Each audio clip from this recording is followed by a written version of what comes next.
अस्सलामुअलैकुम। आज मैं आपके साथ बीफ चाइनीज कबाब की नई रेसिपी शेयर कर रही हूँ, जो इससे पहले ना आपने बनाए होंगे और ना ही खाए होंगे। बाहर से बहुत क्रिस्पी, अंदर से बहुत ही सॉफ्ट। टेस्ट की बात की जाए तो टेस्ट ऐसा होगा कि बाकी कबाब्स को आप भूल जाएंगे। तो चलिए देख लेते हैं कि हमने ये बीफ चाइनीज कबाब किस तरह प्रिपेयर किए हैं। रेसिपी पसंद आए तो लाइक शेयर जरूर कीजिएगा, ताकि मैं इसी तरह अच्छी और यूनिक रेसिपी आप लोगों के साथ शेयर करती रहूं।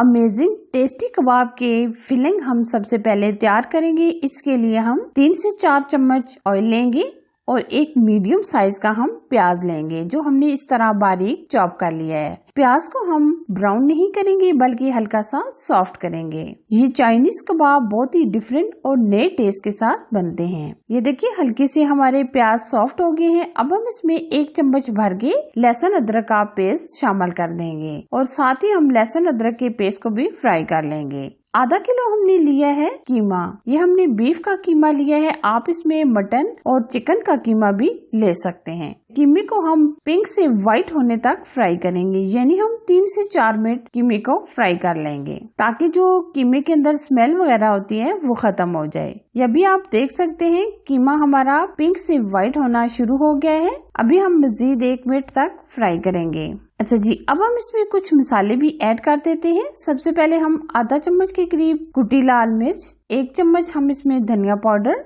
और आधा चम्मच हम इसमें जीरा ऐड करेंगे और 1 चम्मच भर के हम सुरख लाल मिर्च का पाउडर, आधा चम्मच हल्दी पाउडर और आधा ही चम्मच हम इसमें नमक ऐड करेंगे। अभी हम आधा चम्मच नमक ऐड कर रहे हैं। अगर आपको कम लगे तो आप मजीद भी ऐड कर सकते हैं। अब हम इसमें डालेंगे 2 चम्मच सोया सॉस और 2 चम्मच हम इसमें चिली सॉस ऐड करेंगे। सॉसेस डालने से बहुत ही अमेजिंग सा टेस्ट आ जाएगा। अब हम कीमे की बुनाई करेंगे। अगर आपके घर में मेहमान आ रहे हों तो आप ये न्यू स्टाइल के कबाब बनाकर जरूर देखें, क्योंकि ये सबको बहुत ज्यादा पसंद आने वाले हैं। ये देखिए हमने कीमे की बहुत अच्छी तरीके से बुनाई कर ली है। कीमा तो काफी हद तक गल ही चुका है, लेकिन हम मजीद कीमे को गलाने के लिए इसमें डालेंगे 4 से 5 चम्मच पानी, ताकि कीमा हमारा बहुत अच्छी तरीके से गल जाए। अब हम ऊपर से कवर करके पकाएंगे। कवर किए हुए हमारे 5 मिनट गुजर चुके हैं और कीमा हमारा काफी हद तक गल चुका है। ये भी आप देख सकते हैं, बहुत ही परफेक्ट हमारा कीमा गल चुका है।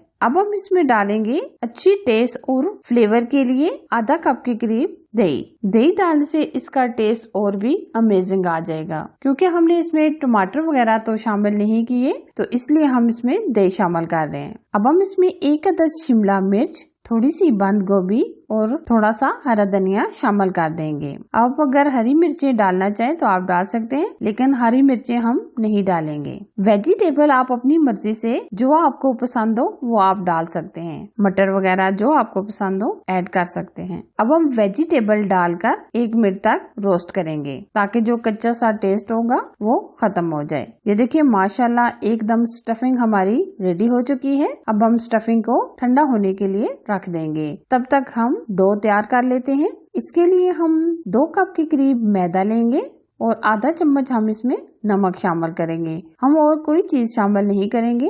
अब हम पानी डालकर आटे को गूंद लेंगे। आटे को ना हम बहुत ज्यादा सख्त रखेंगे और ना ज्यादा नरम रखेंगे। आप ये कबाब गंदम के आटे से भी बना सकते हैं और मैदे से भी, जो आपके पास अवेलेबल हो आप उससे ये कबाब बना सकते हैं। अब हम आटे को गूंद कर एकदम नीट कर लेंगे।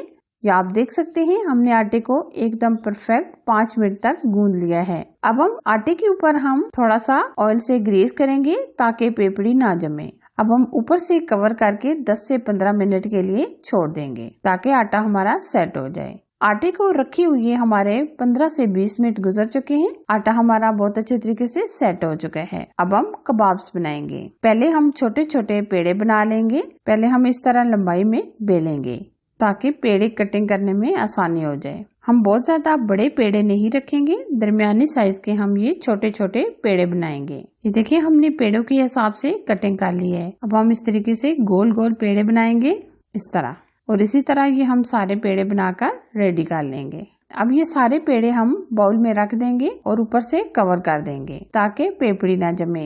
अब हम लेंगे आधा कप के करीब ऑयल और 2 चम्मच के करीब हम इसमें मैदा शामिल करेंगे और अच्छी तरह हम मिक्स कर लेंगे। अब हम पेड़ा बेल लेंगे। पहले हम हाथों में इस तरह पतला करेंगे और बेलन की मदद से बेल लेंगे। हम बहुत ज्यादा भी नहीं बेलेंगे बल्कि हल्का सा बेलेंगे इस तरह। अब हमने जो ऑयल तैयार किया था वो ऊपर इस तरीके से लगा देंगे। बहुत अच्छी तरीके से हर तरफ से लगाएंगे और हल्का सा मैदे का डस्ट करेंगे ताकि लेयर्स हमारी एकदम परफेक्ट निकले इस तरह।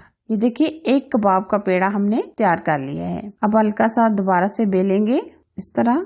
अब हम दरमियान में फिलिंग रखेंगे। फिलिंग आप ठंडी करके इस्तेमाल कीजिएगा, गरम गरम आप फिलिंग नहीं डालिएगा क्योंकि इससे हमारे कबाब टूट सकते हैं। अब अच्छे तरीके से कवर करेंगे। बहुत अच्छे तरीके से हम इस तरह पकड़कर कवर कर देंगे। इस तरीके से घुमाकर गोल करेंगे ऐसे। ये देखिए माशाल्लाह एक कबाब हमारा रेडी हो चुका है इस तरह। और बाकी की कबाब्स भी हम इसी तरह बनाकर तैयार कर लेंगे। कबाब्स हमने बनाकर सारे तैयार कर लिए हैं। अब हम फ्राई करेंगे। आप शुरू से आखिर तक आंच बिल्कुल स्लो रखिएगा क्योंकि ये कबाब अंदर से कच्चे रह जाएंगे, तो आप धीमी आंच पर कबाब्स को पकाइएगा। हल्का हल्का हम टर्न करेंगे ताकि ये पैन की तह में ना चिपके। ये देखिए एक तरफ से हल्का हल्का गोल्डन कलर आ गया है। अब हम दूसरी तरफ पलट लेंगे। ये हम 2 से 3 दफा अलट पलट करके पकाएंगे। जितना हम धीमी आंच पर पकाएंगे इतने ही ये क्रिस्पी तैयार होंगे। ये देखिए माशाल्लाह कितना परफेक्ट गोल्डन कलर आना शुरू हो गया है। ये कबाब बहुत ही अमेजिंग से तैयार होने वाले हैं। ये देखिए माशाल्लाह बहुत ही परफेक्ट गोल्डन कलर आ गया है। अब हम कबाब्स को निकाल लेंगे। ये भी आप देख सकते हैं कितना परफेक्ट गोल्डन कलर आया है। और बाकी की कबाब्स को भी हम इसी तरह फ्राई कर लेंगे। आप चाइनीज कबाब का क्रिस्पीपन देख सकते हैं, बाहर से कितनी क्रिस्पी, अंदर से बहुत ही जूसी तैयार हुई हैं। आप ये कबाब अपनी फैमिली के लिए और मेहमानों के लिए जरूर ट्राई कीजिएगा। अगर ये मेरी आज की रेसिपी आपको पसंद आए तो लाइक शेयर कीजिए। चैनल पर अगर आप नए हैं तो प्लीज चैनल को सब्सक्राइब कीजिए। साथ दिए गए बेल आइकन को प्रेस करके ऑल पर जरूर सिलेक्ट कीजिए ताकि मैं इसी तरह अच्छी और यूनिक रेसिपी आप लोगों के साथ शेयर करती रहूं। Thanks for watching. Allah Hafiz.